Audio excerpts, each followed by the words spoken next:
Hey guys, it's Katie with Begging for Balanced Dog Training.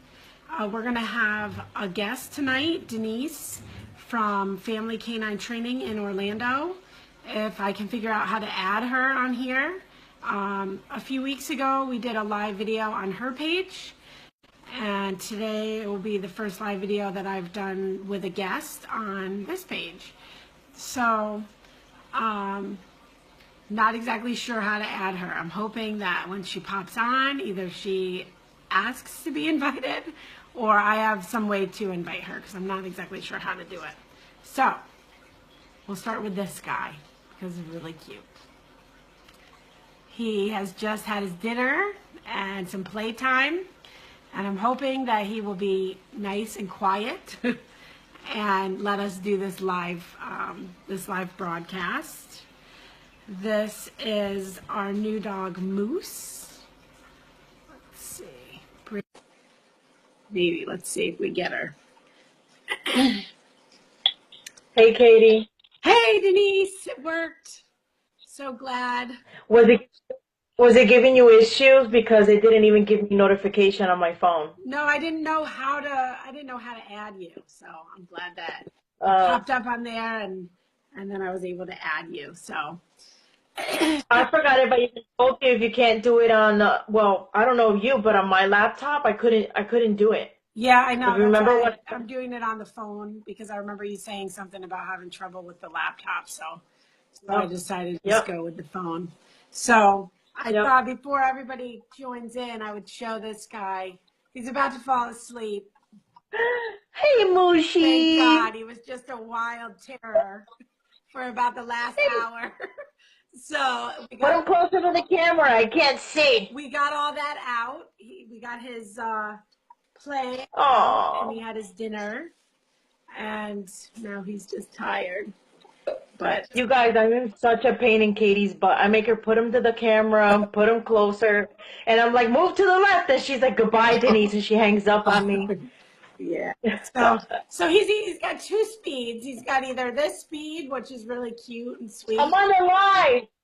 or he has crazy, like, wild animal that's into everything. So those are the two speeds. And we're just keeping up with him. So, but he's doing very well. He's doing well with his housebreaking, and um, just started this week on just a little bit of like food luring, and started some of that. So Yeah, I'm glad he's doing good with the potty training. yeah. Are you gonna put him away, or are you gonna hold No, him for I'm a gonna while hold until him. he If like? he'll stay here and he'll be quiet, then I'll just hold him while we talk. Um, All right. so Did you kind of announce what we were doing on on this one yet? yeah, I don't know. I announced it earlier, but I don't know how I go and share it now in my page. Can I share it some other way or? While you're doing the live, I don't think so, but I can share it on mine from my computer. I have to have. It says share here too on the mobile. God, we're so tech Well, we'll get it deficient. figured out eventually. This is only the second Yeah, live, I'll so share this one to my page. Yeah, I can share it. And it looks like from the mobile I can too, but it's easier to click on the computer. okay. So today's topics are, which one you want to start with? Do you want to start with the separation anxiety since it's juicy and long, or what do you want Sure, to? yeah, let's go with that. So what? I know that was something that you really wanted to talk about, the separation anxiety, and I'm definitely all for it. I know that's a difficult thing for a lot of people, and it's very easy for it to happen. A little too easy sometimes. Yeah. With some dogs, certain breeds, it just depends. I mean, where do we start? Because it just, without sounding blameful, I mean, we're the ones who kind of do it to the dogs. Yeah. We So, don't know, so we don't maybe realize Denise, it. explain to some people might not know what separation anxiety looks like in a dog. Yeah. They might not even know that their dog has it. So what would you define? How would you define that? Separation anxiety. The most common thing, right off the top, any whining, barking after the owner leaves, um, for an extended period of time, even though that can be short periods of time too, even if it's just a couple of seconds, minutes. Um, Tougher ones or ones with like heavier separation anxiety or just generalized anxiety. It might last a little bit less, but those they still have some of that. Follows by destruction, using the potty in the house. The destruction goes with like eating things, and Yeah. all that. That's like the first one everybody notices. And sometimes maybe they don't catch, maybe they know it and they don't catch it because if they don't live like in a confined or small, like an apartment or something like that, and somebody like a next door neighbor tells them, your dog is crying and barking all day. Right. Some of them just have it a little bit, and then they find other things to do, which is like destroy whatever, and maybe they'll forget about it. Maybe they'll go in and out of it. Like they'll finally get tired of it. Once they realize they're still alone, Right. they'll go like do whatever it is that they're gonna do. Get into the trash can, eat walls, cry, whine, Crate all this breaking. other. Yeah, it's major. So in the board and train, as you know, because you do it too, we take this dog out of like this big out of the his usual pot and usual routine, and even the dog coming in, you can still see that stuff. For example, like Arthur, like Camila, like bad screaming, I usually see screaming it because right away as soon as the owner leaves. The dog starts stress panting, like really, really, just a lot of stress panting, whining right away like as heavy, soon as they drooly. leave. Yeah, yeah. And it's really kind of painful to watch it because the dog is really struggling. Like it's not fun for them.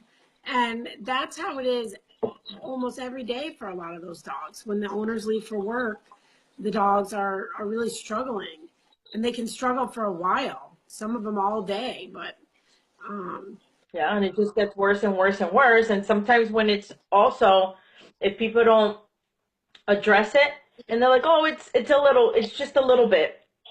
What'll happen is they'll like move to another place or some kind of change will happen either within the family, somebody gets sick, somebody moves out, any type of change that you mhm, can imagine that happens in that family dynamic, it like triggers like the next level of it sometimes or like skyrockets it. right, And then that's when people are like, oh God, this like came out of nowhere, but it's been brewing all along. Like we'll get into like the stuff for prevention and things like that, but um off the top, when you leave home, and I tell people when they drop their dogs off here, well, sometimes they don't drop them off at all, but when they bring me their dogs and they're here, the first thing that they want to do is say goodbye to their dog. So I actually tell them, please say goodbye to your dog before you drop him off. yeah, Because I before I do the teaching, if they haven't watched any of this, if they just don't know, if I don't teach them not to do that when they go to work, then they don't know. right, So if they don't what they don't know, they don't know. yeah, So if they have not, like, okay, let's take them outside, use the potty, say goodbye. Then you're gonna leave me a screaming, crying dog. right, And even dogs who I've had dogs who they're always calm, and the moment they come for like vacation and they do that stuff, yeah, yeah, there it starts, and it's like that energy that you're feeding in, right, that vibe that you're feeding in. So before they go to work, you miss your dog. Yeah, I know, I understand. I've been there before when I had to go to a job for 12 hours, work, long shifts, and I'm like, goodbye, honey. I'm gonna miss you. And then when they come back, same thing. My baby, right, and that's good. That's good to watch and good to feel.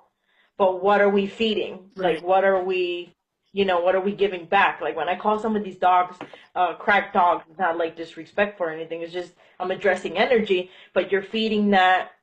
I don't know what type of energy to call that. You're feeling like that solemn, like, yeah, it's been bad without me all day. I'm sorry, and you're feeding that into them, Right. and then they're like, oh dear. So when you come back, it's like that big prize. You came home from work, and Right. then we're not doing anything with them. I'm not walking. I'm not nothing. It's just that energy, and that's it. Cuddles and stuff. Yeah. That's what they get addicted to, Yeah. like crack, And I like think drugs. sometimes it's the hardest part of it, and it's really what most owners with a separation anxiety dog need to do is a little bit of tough love.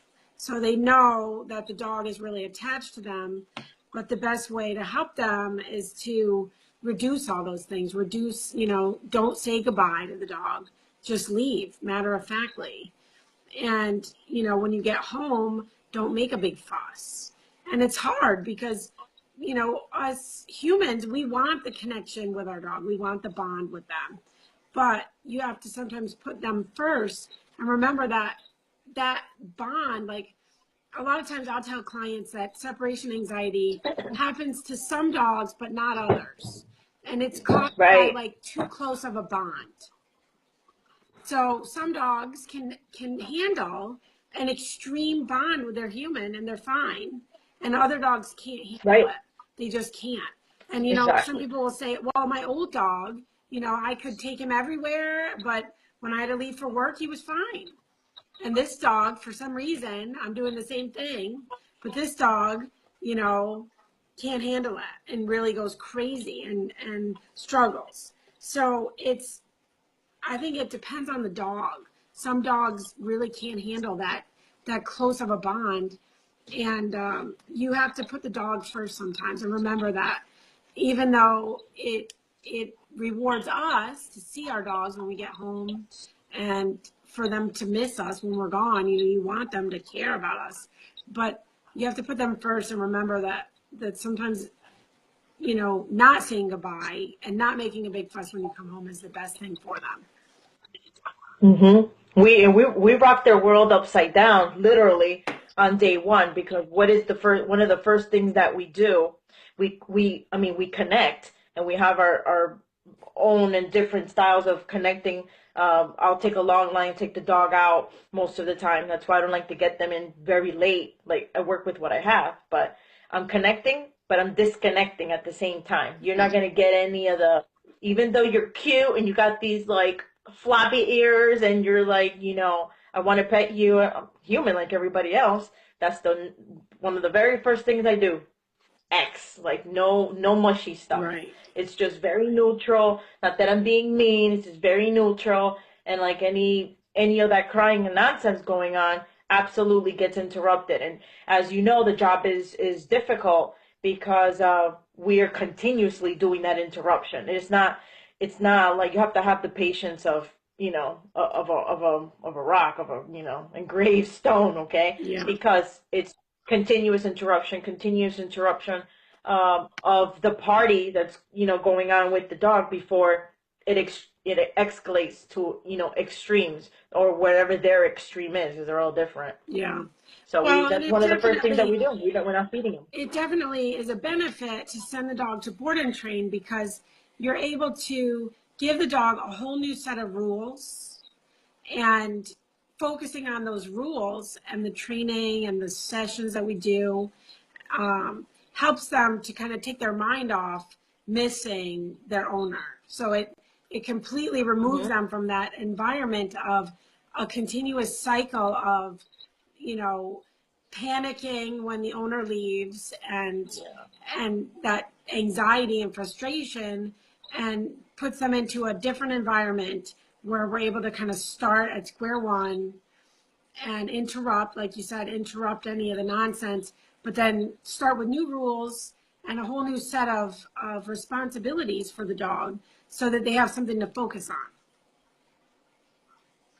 Yep, and they are. I mean, they are getting rewards and they are getting affection. If they're working for food, if they're working for a toy, they're working for some type of play, or just a matter of your presence, because they've been addicted to that for so long. They're addicted to presence. They can't. They're not comfortable in their own skin. So they are actually getting a reward. They're just not getting 1,000% of it.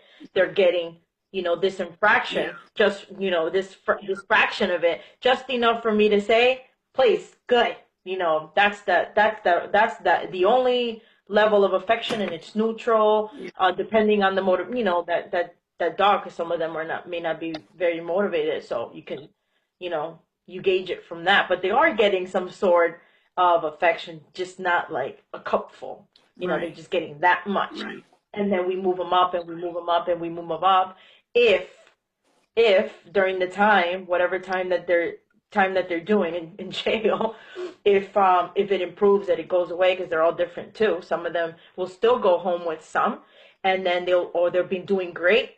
The moment you put them in their life again, they'll try the same thing, or they'll default to Right. what they remember, to what, they have that in, like memory. So they'll try to default until you show them how not to. um what do you call it? When I did my go home session, what was today? Monday?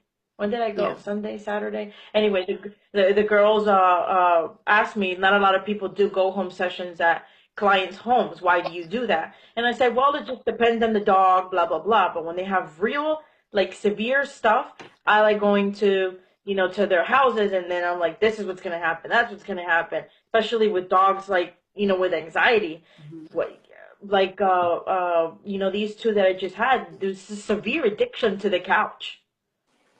Yeah. Severe addiction to the couch. That's what they were. It was actually not healthy. Yeah. It was not healthy. And what happened to them was a move. They moved. They had this anxiety, then they moved to another country. They were from another country, Mhm.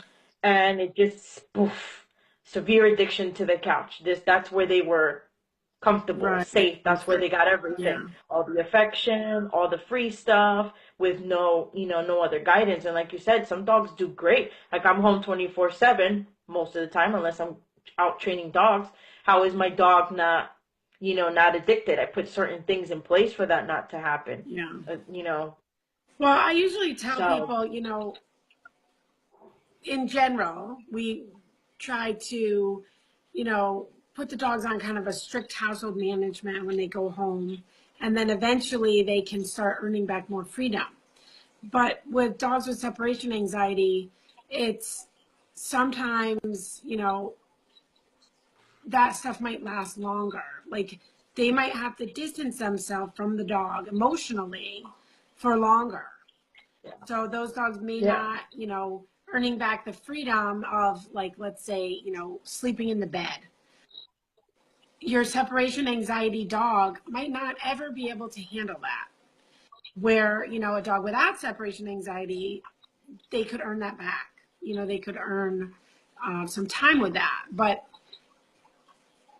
the separation anxiety, it's really important that some owners know, you really have to know your dog. You have to know if they can handle it or not.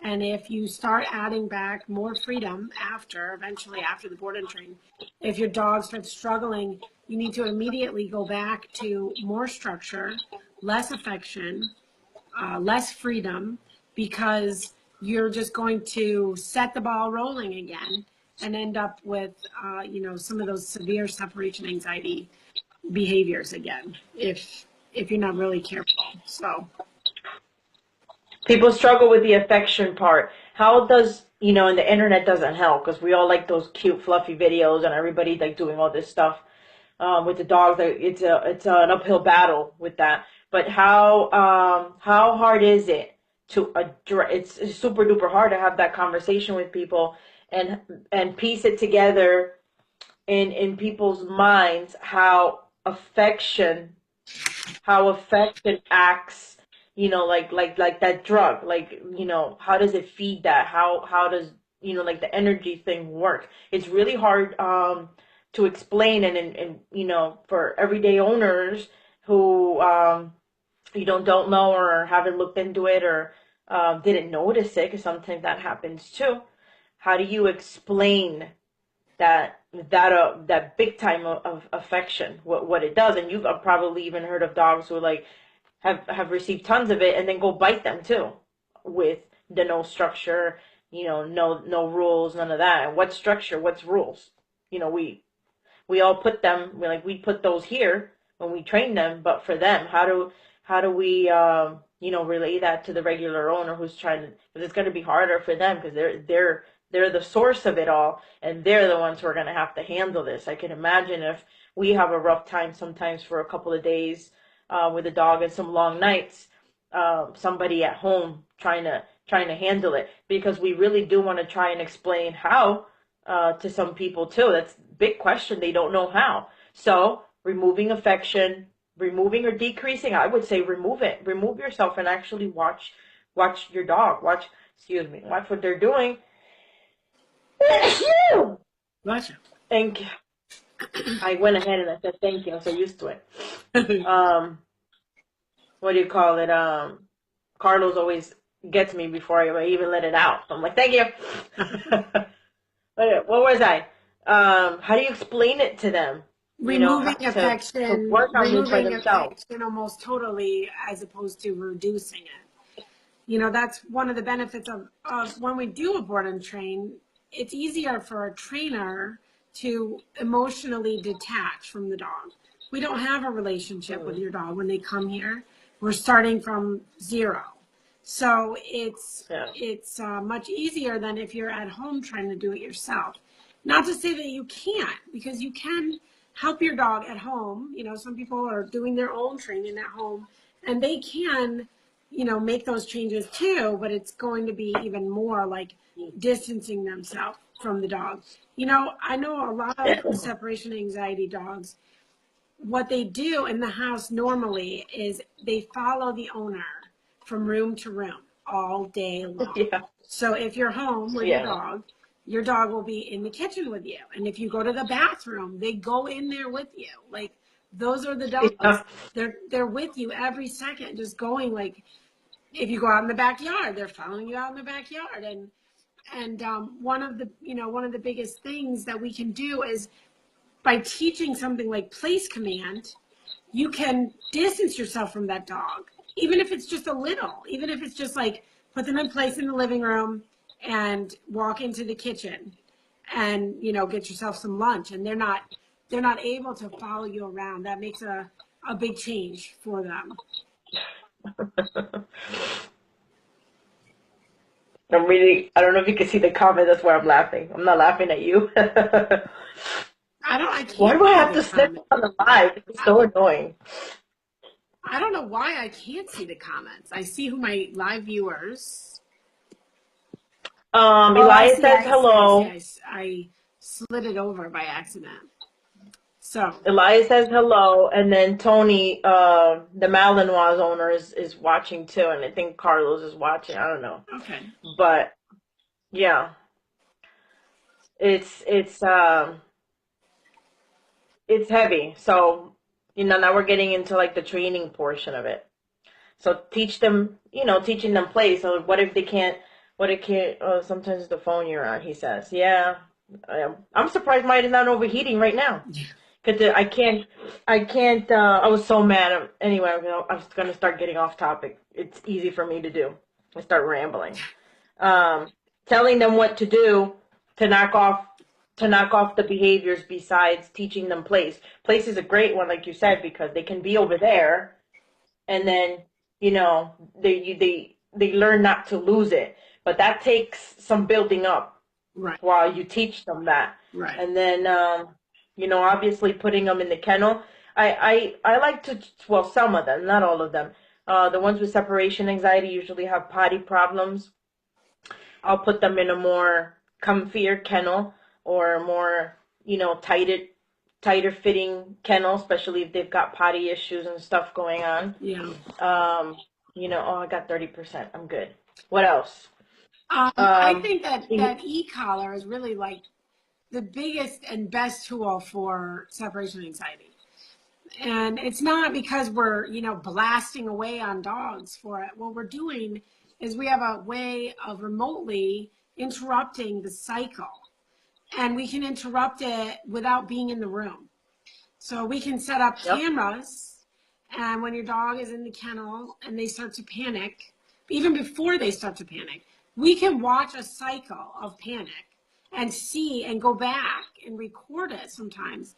Go back and see, like, where did the dog start panicking? And sometimes it's just looking, like, where are they? Where, and then we can Yeah. interrupt that before they ever start, the panting. I noticed that's like one of the things is panting, pacing around the Yeah. kennel, like walking, circling sometimes. Yeah, they'll start shivering, nosing the. Yeah, and then they start pawing at it, and then your really severe dogs start breaking out of there, trying to bite the kennel and pushing on the doors and stuff like that. So we're able to interrupt them. It doesn't have to be a huge high level. Sometimes it's just enough for them to sense the collar, and it interrupts them, and they stop the cycle. So that's a really, I guess a lot of owners probably don't know how we use that tool when it comes to a separation anxiety dog. They don't understand how that would be beneficial. And that's exactly how I find that's the best way to really interrupt their panic when no one is there, because they think we're gone. They think we leave the house and we're really just, in another room or out back or wherever, watching on the video. So, what other The things? whole picture. The whole picture for sure, because you have to, even if you're even if you're the punishing all the behaviors associated with the meltdown or with the separation anxiety, whatever you want to call it, pacing, pawing, nosing the kennel, all these, shivering and panting that's going on, that's not a happy pant. um you don't have an e-collar tool. A bonker is a great way. That's what we did on Maverick in our private sessions. Heck, the first time he met me, it was with a bonker. That dog has reactivity, so you know those are not the best for. It's not like the best for every single dog, but being you don't have an e-collar and you're gonna start doing something like that, obviously interrupting the behavior through the kennel. So the dog's in the kennel. We're just like still addressing the kennel because the dog should be in a kennel, especially with separation anxiety. Yeah. You want to start teaching that dog to like their kennel and do the threshold drills and stuff like that. So in and out of the kennel, create positive experiences in that kennel as well, even though that we are punishing any kind of shenanigans like the ones we're talking about with the separation anxiety. They won't hate the kennel. Yeah. You and I both do that all the time. And some of the people that are watching here are also doing it. Mm-hmm. Oh, and I get that all the time. Like, oh, isn't that going to cause the dog to hate the kennel? Why use negatives? That's going to make the dog worse. Totally and 100% the opposite. Right. Or otherwise, we wouldn't be seeing any improvements with those types of dogs that have Yeah. that stuff. Yeah. We wouldn't see it. And it's quite the opposite. They learn to be relaxed in the kennel and they learn to be okay with themselves. Those dogs are not okay with themselves in their own skin.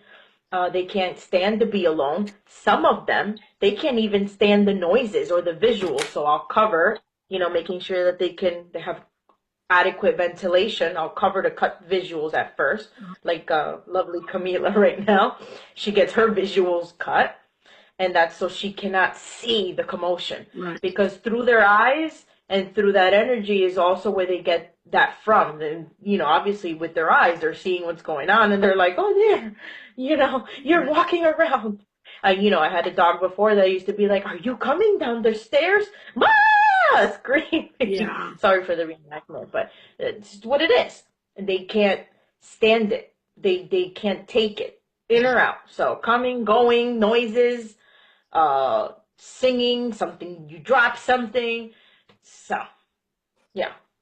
What else? So we've got tools for interrupters. We talk about tools all the time. Easy, accessible stuff like a bunker. I like to do penny. a downstay in the crate with the door open. Yeah. Because a lot of times the dog has associated being in the crate with that panic. So then if you can teach them to lay down in there calmly with the door open, it's like the door is not really containing them anymore. Now the training is containing them, and they lay there, Right. and then they stop thinking of the crate as a bad thing. Like they really start Absolutely. to. That's when I see the dogs start to like being in the kennel. Dogs that might have hated it before. Once they can do a downstate in the crate with the door open, and I can move around and even go in a different room and stuff, they start to relax about it and really, Yeah.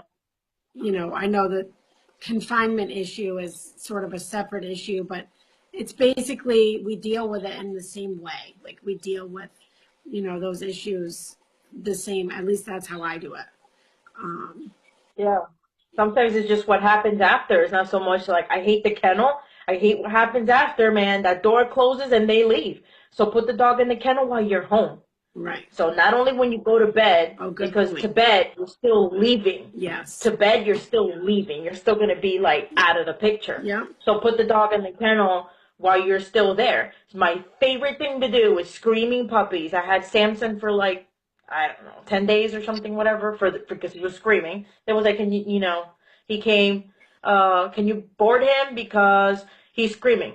What accidentally happened, they taught him to scream. They taught him to not be okay in the kennel at 10 weeks. How did they teach him that? Dog screaming, Open the door. come out. Take them out. Dog screaming, come out. Yeah. Dog screaming, okay, come out. Yeah. Instead of, premeditating the potty or waiting till, because they learned that super duper fast. Yeah. So I would take the kennel, have the dog in the kennel, watch TV, be in the kitchen. I mean, if it's a small dog, most likely it's a portable kennel or something really small. Easy peasy. Take it with me. You can, tap that kennel, earthquake it. And every single time I was addressing it. 10-week-old puppy, because he had it bad. Yeah. Had it bad. Mhm. I mean, somebody would be like, oh, that's too much. It was too little. Well, It was he's too been little. reinforced, and he thinks that in essence, you in that situation you train the dog that when they make that noise, the door will open. So every time they want the door open, they're going to make that noise to try to get the door Mm-hmm. open. So you had to sort Mm-hmm. of reverse that, which is, you know, it's a hard That's concept. an example. The what? That's a difficult concept for owners. The thought of Yeah. like, don't open the crate when the dog is crying. Like, Yeah. this puppy, Because we do that with the babies, with our kids. if he's screaming and really crying, I think about when was the last time he went out. If it's been a while, I might take him Sure. outside to the potty spot, let him pee, and directly back into the crate. I don't interact with him at all. I don't tell him how good he is or play with him at all. If I think that it's just, a bathroom emergency, it will be like I pick you up, take you to the spot, put you down, you go, and then right back into the Yeah. crate. And then I interrupt the whining if, he starts whining um, when he gets back in there. But that can be hard for people to understand that if you open that door and take the puppy out and play with them, that you're reinforcing Mm-hmm. that. You're reinforcing the whining Yeah. and building what can be separation anxiety very quickly. Yeah. It can. Yeah, it can turn to that, and they pick it up so darn quick. Yeah. Like with those puppies, can't use tools on them. They're too young. Can't use tools. So, Right. you have to find other interrupters and feel sorry for you if you're in an apartment. Because a puppy like Samson would have been an eviction notice like yesterday. Yeah. Because you could actually, and I live in a house too, I would find the furthest bathroom, and that's where he was. Mhm. And worked well, because I think 2 days in after going back home, because there's no training involved with it. That was the training. Be Mhm. quiet. Right. And work for your kibble, obviously, for just Yeah. for existence type stuff. Mhm. But when he went back home, all was well. So Yeah. But that took days. I don't think I slept the first few. So I don't know if you can see questions. There's one in. Oh, So Tony says Maverick goes in his kennel now by himself and takes naps. Elias says I use e-collar on a pup 4 months in, no problem. Right, for separation anxiety, you mean? Well, 4 months, 4 months is fine. We're talking about like 10 weeks, that young. I've never used one yeah, I on a wouldn't. puppy that I young. don't think I would put that on the little guy. Um, No. and I wouldn't advise anybody Um, to do that either. Like, you don't want to put a bark collar on a really little dog. correct. You know, it's important to wait until the dog is a little bit older. Um, Yeah. I like e-collars around 6 months old. Before that, Yep. it's like, it depends on the dog. It depends on, Exactly. a Yeah. lot of different factors. Um, and I've if seen some I 3 months old that are ready.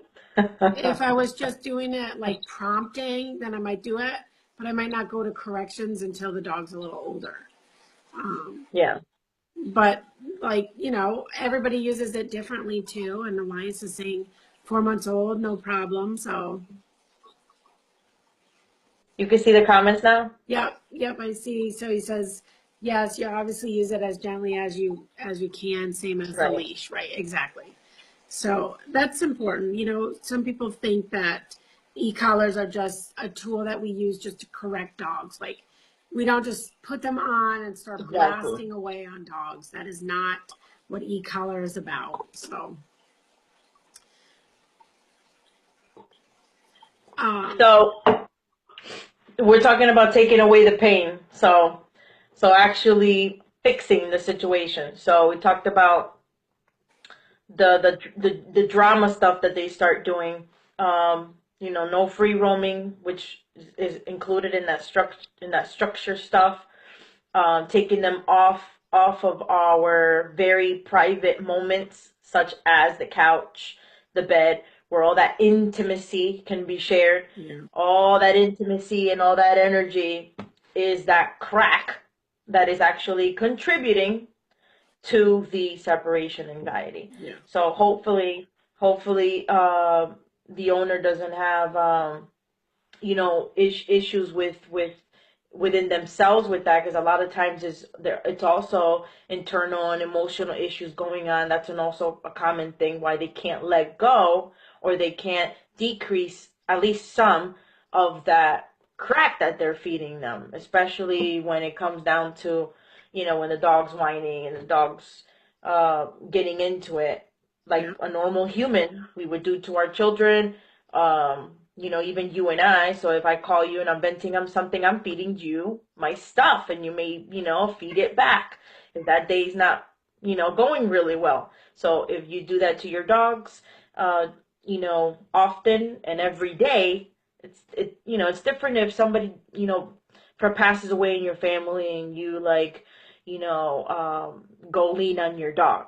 But when you're leaning on them every single day, you're feeding them that, and you're absolutely giving nothing in return. So no structure, no working, no walks, none of that. All that stuff is what the dog actually needs and desires, hmm right? yeah, Not just hug, loves, and affection, because that's the actual crack that's making it worse. right, Part of it. But they don't know what to do with themselves, and how do you teach them what to do with themselves? Through the training, if you're going to do any at all. yeah, If you're going to do any at all. Um, um, you should, obviously, because if it's heavy, it's going to take some work, to see changes and decrease it or eliminate it. And dogs get given up every day because of it. yeah, So it's not just because they're fighting, biting, and all that other stuff. They get given up because of that. So, like, for example, the dog I have now, Camila, she's a super sweet dog. She means well, but it was just for lunging at people, even though you didn't like mean anything behind it. You're lunging and putting your mouth on people. mm, Uh, they get, they about had it. right, But I got anxiety, crying, barking. What else? They can inflict wounds on themselves, licking themselves, biting their paws, trying to create break, hurt themselves. Yeah, they All can break kinds their of stuff. teeth. They can break their teeth off very easily trying to get out of the crates. And if they have a collar on, like if someone accidentally leaves a collar on and puts them in the crate, they can get stuck if they're trying to get out. And if they're not Yeah. crated, which happens a lot of people, the dog starts showing signs of separation anxiety. So it's whining and barking and screaming in the crate, so they think that the problem is that he just doesn't like to be crated. So they leave him out of the crate, Boom. and then the dogs Yeah. are causing more destruction. They are tearing up your front door because they're trying to get to you when you leave, or they're Yeah. going through the screens in your windows to try to get out to get to you when you leave. um, they'll get all up in the blinds, and they can get stuck in the blinds, like little children. It can be really dangerous. um, so, Totally.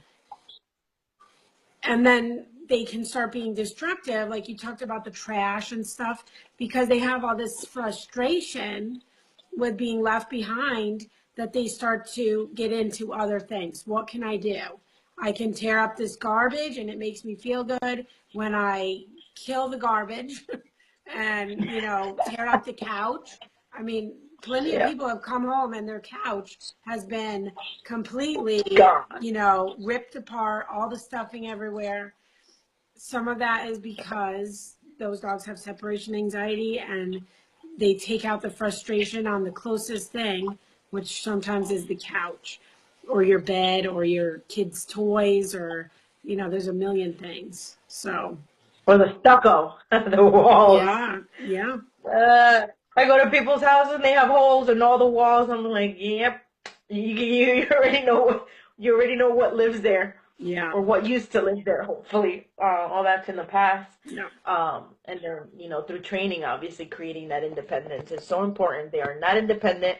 They are not comfortable being independent, and there's most likely no leadership. If there was leadership, that dog would know, nope, nope, nope. They handle it all. I don't have to have a meltdown right, because everybody's got control here. I yeah, don't have to worry yeah. about it. Big thing, big thing.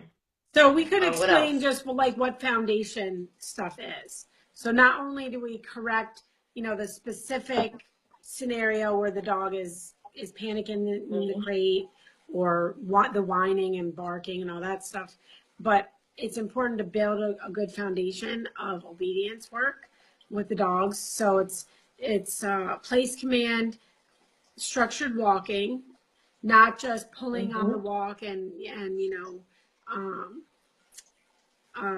waiting for food, waiting at the kennel door before they go into and out of the kennel. So they're not blasting out of the kennel every time you open it. They're not just running out of there.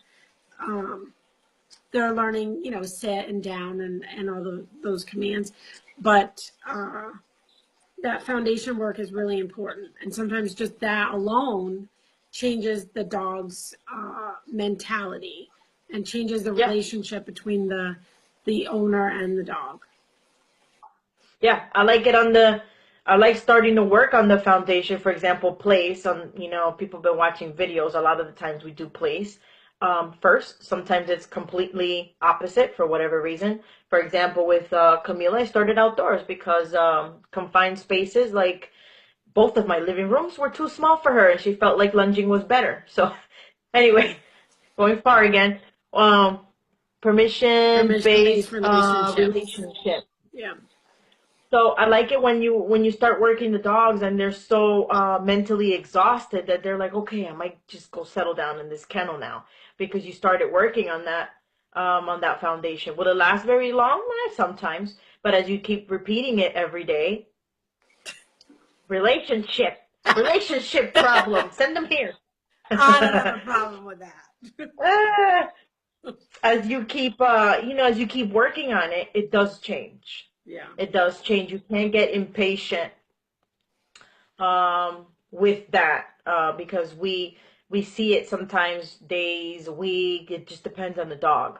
I've had dogs here with like 3 nights of party time, Yeah. random, just Yeah. Well, and a lot of it times takes the time. separation anxiety, the owners, they miss their dog just as much as the dog is having panic without them. So they are the owners that are like, can I please visit my dog in the middle of the board and train? Like they really want to see them because they've created that bond with the dog too. And so some of it is not just the dog learning a new way to live, but really that owner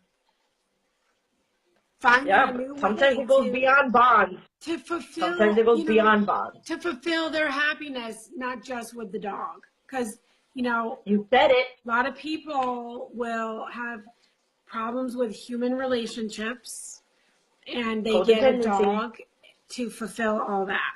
And it's really important that, yes, our dogs can be companions and they can, fill roles for us, Yes. but we also have to have human relationships. And it's Yes. important that you don't, hate people or dislike people and like your dog more. Like you really have to it's important that you have some human relationships too and that you're not putting it all that pressure on your dog to fulfill all that. So, then that's something a lot of people don't want to talk about because it's difficult. It's a tough subject, Yep. but it's important to talk about it. So it's not like that has to be the Yep. main focus of the whole training scenario and everything, but it's important to, if you have a dog with really bad separation anxiety and it's an issue, examine your own relationships and stuff and maybe start doing something that's more healthy for you with human beings too. So spend time with your Ab- dogs, do training, go on hikes, spend time together, but also make time for you to fulfill yourself in some other way. Absolutely.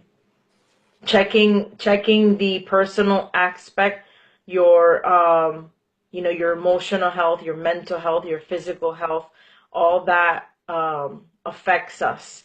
And if we don't have support, we tend to look at either other people, because we do that to other people.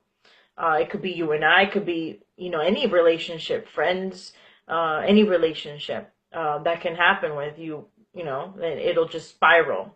It'll spiral. Um, even if it's a rescue story, even if it's a family that can't have children or something, and they take their dogs like children. And Yeah. yeah, a lot of dogs live fine with that concept, but the ones that we are seeing are the ones that we're talking about.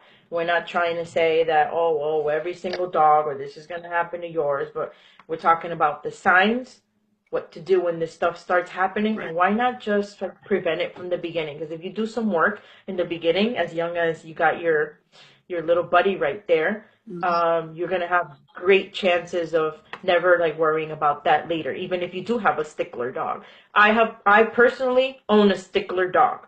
I own a stickler dog. You will never hear her whine unless somebody's in the pool. If somebody's in the pool, you'll hear the dog whine. Uh-huh. Why does the dog whine? When somebody's in the pool, she's addicted to it. I've never addressed it. That's a relationship issue that I've accepted, and it's not really an issue Yeah. for me, because I don't care. She's, it's just the pool. We don't use it without her anyway. Yeah. Whatever. Um, but she's a stickler. She will follow you everywhere. I don't care. Yeah. She'll follow you everywhere in the bathroom. She's one of those. Mhm. If she, she might notice, oh, that's not fun, and she might, leave. But for most of the part, she's a Yeah. stickler dog. Part of it is a breed too, but she's fine with that. But there's also structure, rules. She's comfortable being by herself. Yeah. The house could be in chaos with dogs screaming, crying, and she's like, "The heck's okay?" That's how you want your dog to be. You want your dog to be independent, even if you're falling apart, Yeah. even if something's going on with you personally, physically even. What if something happens to you and you can't, like physically handle that dog, like, you're increasing the chances of your dog to be put down. I definitely do keep in mind that I can die one day, and maybe like both heads of household will die, or Jeez, whoever lives Denise, there. you're pretty And then dark. you know how I am. Does Carlos know about You agreed to this.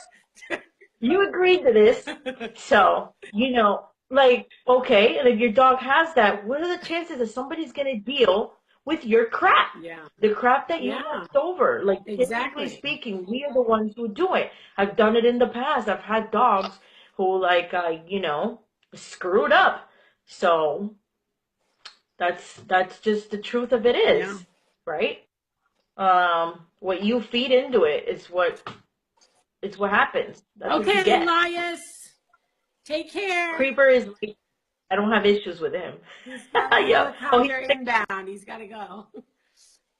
Oh, take me again for another ride. That's the best view ever. Anyway, so San Diego police. Shout out. Oh man.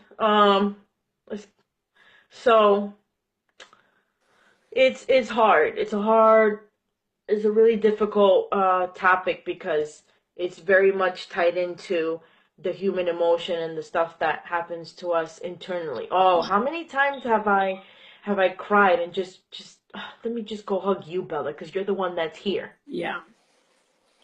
Yeah. Well, and So, it's but I'm okay like, with some dogs. Some dogs could handle it, yeah, and some can't. Like I right. know two of my dogs would be fine with that. One of my dogs is not okay with that. She's very human connected, and she likes to she loves people. That's Lana, so that's your only female, right? Yeah, and but she, I'm home with her all the time. I'm home here. I leave and go Mhm. places, and she's fine. But if Yeah, I'm not really careful, it's sort of like a fine line. If I'm not, she has tons of structure and tons of, separation and everything from me. We don't sleep with our dogs in the bed. Once in a while, I would let a dog in the bed or something, but not yeah, very I do. often. Everything is crated when we leave. They're all Me crated. too. But occasionally, the kids will say, "When you left, she whined," and I'm like, "Geez, wow, that's really it's." I'm not doing anything to like put a ton of bond with her, but she's just very easily bonded. So I have to be more careful, and Good point. we have to interrupt that and stuff. So it depends on the dog in a lot of Yes. aspects. I really think it depends on the dog. So Okay, can we get a close up? Interlude. Mushi. Aw, Auntie. Oh, Mushi, Auntie Denise loves you, Mushi. I forget we're on live and not on private. Sorry. I'm sure people love this. Maybe we'll get more Oh, followers this way. We'll have more I don't people. think they want to see me though. They want to see the Mushi. Can you bring him up a little? Yeah. Bring him up a little. Aw, a little bit to the left. Aw, oh my God. Hey, you're so cute. Hey, Mushi. Hey, Moose. Moose. Oh, Hey, buddy. oh, look at that. He is so handsome. Yep, it's that puppy fever. That's how it starts. Yeah. He has the hiccups now. We can't put them He's down, got the and hiccups. then they get addicted to that. But no, Katie is doing all the things. Everything is very balanced. So what you see her doing, that's not what she's doing 24/7. Right. No. That puppy's in the No. kennel. That puppy's getting the bonding portion, the love portion, all within Yeah. a very Yeah. balanced, He spends a very lot of time healthy. in the crate, like most young puppies. If you're Yeah, housebreaking from the beginning, which is what I do, and that's what I recommend right. people do, because you don't want your dog going to the bathroom inside. I don't want to train the dog to go inside. Yep. So I start housebreaking right away, 8 weeks old. Um, and they spend a lot of time in the kennel. So sometimes, if he's sleeping like this, I'll let either one of the kids hold him and let him, sleep and be held, because it's important too that they have socialization with people. So I want him to love and know my family, everybody in the family. But then it's also balanced out with lots of hours in the kennel sleeping too. Yeah. And hi, What's he doing? I can't see. he's just staring at me, looking at me. Oh. He looked up at me. So I want to be socializing him. We could talk about this if you're done with the separation anxiety topic. We could talk a little bit about puppies really quick, if you What do you want. mean me? I I know, mean, but I I don't know had if the you have little. anything else to add about that topic. Uh, I had the things because we always forget, and I have like the memory of I don't know what to compare it to. Yeah, we talked about the detox stuff, the meltdowns, barking, whining, the issues with the role the human plays in it. I just put like Yeah, bullets. tight. Yeah, that. How the most common. Yeah, we got that. We got that. Yeah, we got that. I guess so. We always forget something. I always think about it later, like down the road, 3 days later, and I'm like, duh. Well, this is another big topic, though. It's another thing that you could go on, and like, there's a lot of ins and outs of it, and a lot of things that you could talk about. And I'm sure that there are a lot of people too that have questions about it. Not on here tonight, Yeah. maybe, but people that are watching the replay, if they have a question, they could write down there. Yes, that's for you and Francine. She has separation anxiety. I don't remember Francine having separation anxiety. But if the shoe fits, Ah, I don't know if you see the comment. No, I don't see that. Yeah, that's Tanya saying if that's for her and Francine. She has a little dog. That's a Bichon, but I don't remember having her. I don't remember the dog having separation anxiety. I don't remember. Okay. She would bring her to work back when I was working with the kids, way back, Yeah. long time ago, long time ago. Yeah. You were saying, Hannah. I don't know on which topic. You said that you wanted to start talking about the puppy stuff. Yeah. We So were done on the the separation puppy stuff. anxiety. So he's 8 weeks right now, and sometimes people wonder, like, what should you be doing with an 8-week puppy? And I could tell you just really quick what I've been doing. Like I said, we're working on the housebreaking. So there's lots of crate time, and then he goes outside. And once he goes on the potty spot and goes to the bathroom, then we play with him.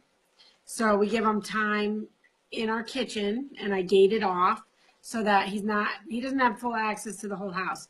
That's basically the only room that he's put down in is the kitchen, and there's nothing in there for him to get into. There's no, there's nothing to destroy or cause trouble with, even though he still finds a way somehow to cause some trouble.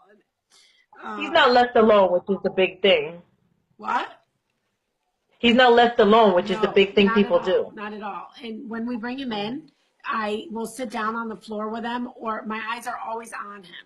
So I'm not, I even, the other day, I tried to cook something while I had him in there. And by taking my eyes off him, he squatted down to go pee. And so that was my fault. So What that's, did you do when he did that? I'll say like outside and like grab him up real quick while he's midstream and take him outside to the spot, and he'll go outside too, because he knows, like, even this young, as soon as you put him in that spot, he goes to the bathroom right away, and I say Yeah. potty and he goes right away. So even though he started going in the house and I grabbed him up and took him outside, you can say like, no, you don't want to terrify your dog It's not like Right. you're not trying to scare him of you, but just some sort of noise, or like you could clap your hands and then just scoop them Yeah. up and out you go. Something to stop them from going. And Yeah. then Even just scooping them up, they're like, whoa. right, and that usually stops them. And then my eyes need to be on him. So what does that mean? My eyes are on him. I'm watching him, and we're playing, and he's got toys and stuff. Um, and then you'll see a dog kind of go off to the side and start sniffing the ground. And that is a sign that your dog needs to go to the bathroom. So a lot of Oh, people, they're not sure how to housebreak their dog. And it's probably the most difficult thing, because if it doesn't happen, then it makes people really angry. It's probably one of the biggest ways for people to get upset is when housebreaking is not going well and their house is getting really messy, and they're struggling hardcore. So I think it's just really important to talk about that, with puppies. And that's where we're at with housebreaking. Obviously, I don't expect him to be fully housebroken right this second, and that's why I'm not allowing him any access to the rest of the house, and I'm only letting him have free time when he's already gone to the bathroom and when my eyes are on him. Um, so that is that. And then I'm trying to get him out as much as I can. Every day, a different experience. So one day we had a snowstorm. I took him out in the snow. Like, that was a whole big thing. He doesn't, not used to it. And he also was able to see and hear like the snow blowers going and that kind of stuff. And this morning I took him for a that's why I bike, don't get puppies in the winter. right? A ride in the car. Last night I took him to Lowe's, and I just carried him through the store.